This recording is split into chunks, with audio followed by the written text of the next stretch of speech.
She took a step further in, then 2 or 3 steps, always expecting to feel woodwork against the tips of her fingers, but she could not feel it. This must be a simply enormous wardrobe, thought Lucy, going still further in and pushing the soft folds of the coats aside to make room for her.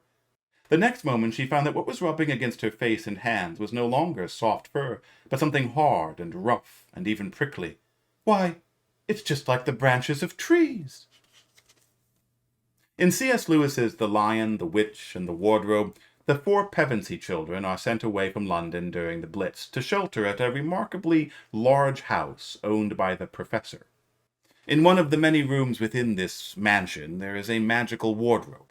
If you walk into this wardrobe, it will act as a magical portal, transporting you to the land of Narnia.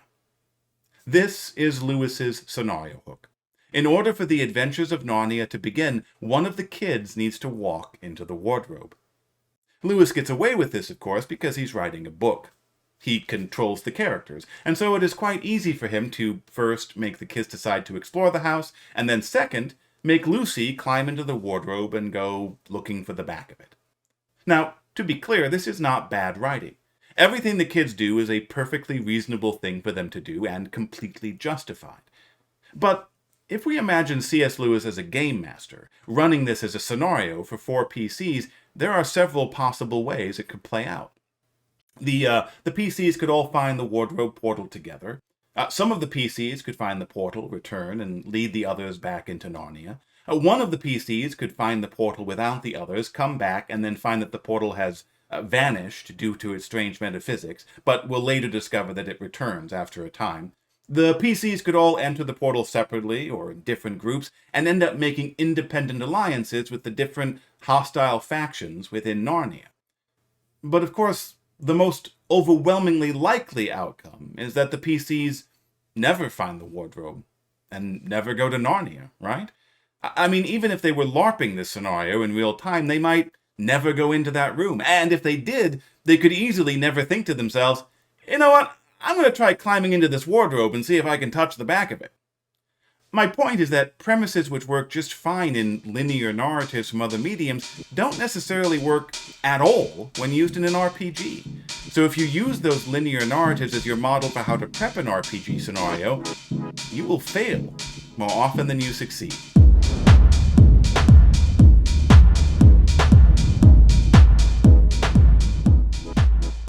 Let's take a step back. We need to get the PCs to Narnia. Now, one way to handle this would be aggressive scene framing. Okay, so you all wake up the next morning and it's raining out. You all decide to play hide and seek. Lucy, you go into a room that's quite empty except for one big wardrobe, the sort that has a looking glass door. Now, there's nothing else in there at all except a dead blue bottle on the windowsill. That's when the door handle starts to turn. You've got nowhere else to go, so you pop into the wardrobe. It's filled with fur coats, and there's a thick smell of mothballs. You head towards the back, where it'll be harder to spot you. Only you can't find the back. This wardrobe is huge. Now, this works, and it's based on accurately identifying where the active premise of the scenario is, the point where the players know what they're supposed to do, or in a sandbox campaign, where they are made aware that a particular course of action or type of action is available to them. In this case, the active premise is not the Pevensies have arrived at the Professor's mansion, because it's not clear what action they're supposed to be taking there. The active premise is Lucy has discovered a magical portal, because it is immediately apparent that go through the portal is a clear action that they can take. Now, of course, there are drawbacks to such aggressive scene framing. Players will generally feel less immersed in the moment and feel less ownership of the hook. Lucy's player wasn't the one who chose to go into the wardrobe, so they won't feel responsible for what happens as a result. And they might even become upset that they're being forced to do things that they don't want to do. There are some mechanical structures, like compels and fate, that can address this, but they generally can't solve all of the potential problems with this approach.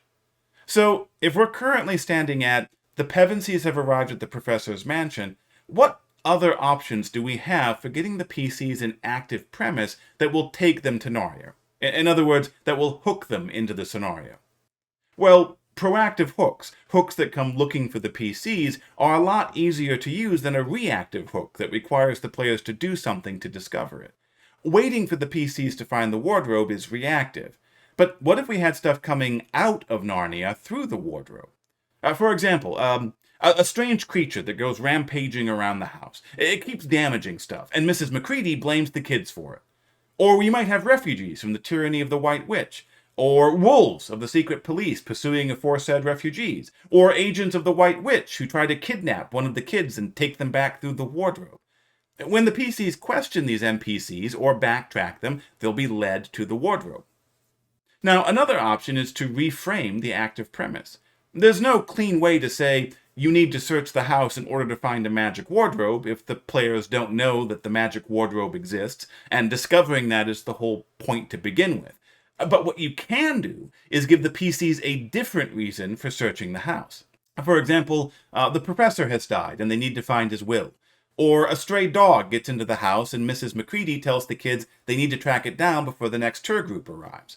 Or you provide a game structure in which the kids earn XP by playing childhood games, with hide and seek appearing on the list of games.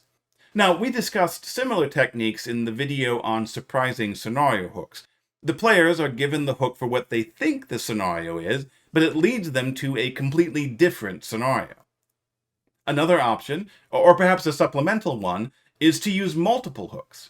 This is really just the 3-clue rule in a different form. You include multiple hooks so that even if the PCs miss some of the hooks, they're still likely to find at least one of them. One of the corollaries of the 3-clue rule is permissive clue finding, and you can often achieve a similar effect with scenario hooks through organic hooks, hooks that emerge spontaneously from the actions of the PCs rather than being planned ahead of time by you.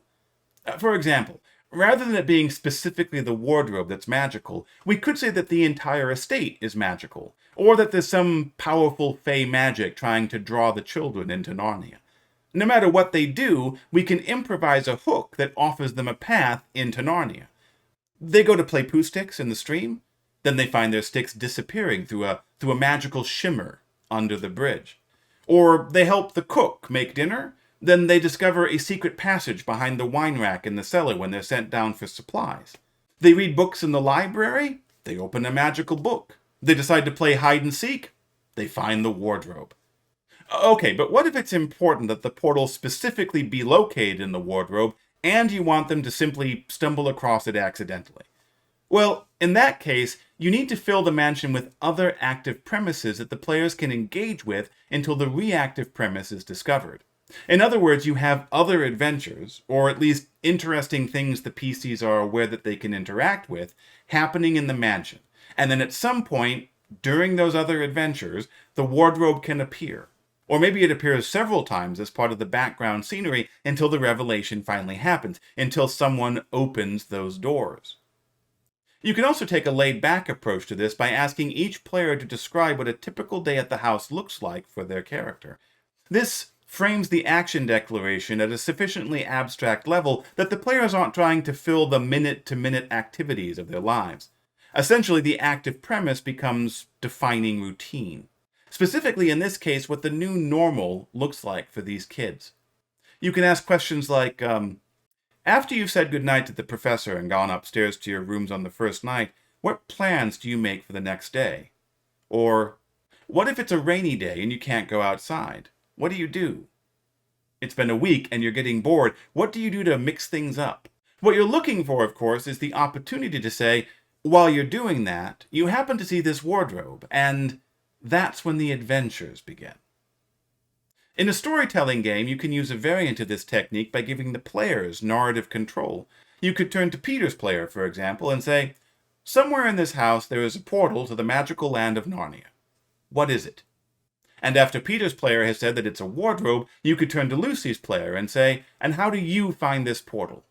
Similar approaches using the specific mechanics of a particular storytelling game are also quite common. Now, as a campaign evolves over time, the group will also often develop a collective sense of what a normal day looks like in any case.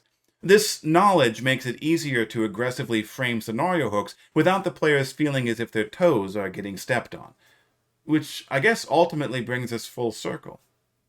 Now, before I send you off to like, comment, and subscribe, let's take a second to talk about proactive players. Proactive players are the ones who will pursue courses of action even when they haven't been presented with an active premise for that action. For example, in my original 1974 D&D open table, one of the PCs spontaneously decided to buy up all the garlic in the local community, and then use their monopoly to jack up prices. They knew that the local adventurers had just discovered vampires, and concluded that demand was about to spike. The result was the creation of the Halfling Mafia, who grew to become a pervasive presence in the campaign. Now, that's an example of proactive play. There was no buy up all the garlic and form a mafia scenario hook that I had put into play. By contrast, in my current Castle Blackmore open table, I'm using a set of special interest XP rules that specifically encourages the PCs to, for example, set up philanthropic societies. So when one of the PCs decided to set up the Vampire Awareness and Relief Foundation, that was really awesome. But it wasn't proactive play. The mechanical structure had offered the active premise of setting up philanthropic societies. Now, some players are naturally proactive, and others will never be. And that's okay. But often proactive players are created in the sandbox. When they are inundated with scenario hooks, as we discussed in running the sandbox, and it becomes clear that they are empowered to choose what they will do next, often the leap will be made that they do not need to choose, but can instead create. When you say, "You've arrived at the professor's house, what do you want to do?" a reactive group, in the absence of an active premise, will stare at you blankly. But if you have proactive players, don't feel like you need to immediately start hurling scenario hooks at them. Let the Pevensies tell you what they're going to do and follow their lead, giving them the incredible reward of knowing that the action they created is the one which set everything in motion. It is the proactive player who will say, without prompting, "I'm going to explore the house." And everyone agreed that this was how the adventures began. It was the sort of house that you never seemed to come to the end of, and it was full of unexpected places.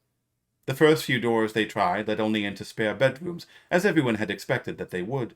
But soon they came to a very long room full of pictures, and there they found a suit of armor. And after that was a room all hung with green, with a harp in one corner, and then came 3 steps up and 5 steps down, and then a kind of little upstairs hall, and a door that led out onto a balcony, and then a whole series of rooms that led into each other and were lined with books, most of them very old books, and some bigger than a Bible in a church. And shortly after that they looked into a room that was quite empty, except for one big wardrobe. Good gaming. I'm Justin Alexander, and I'll see you at the table.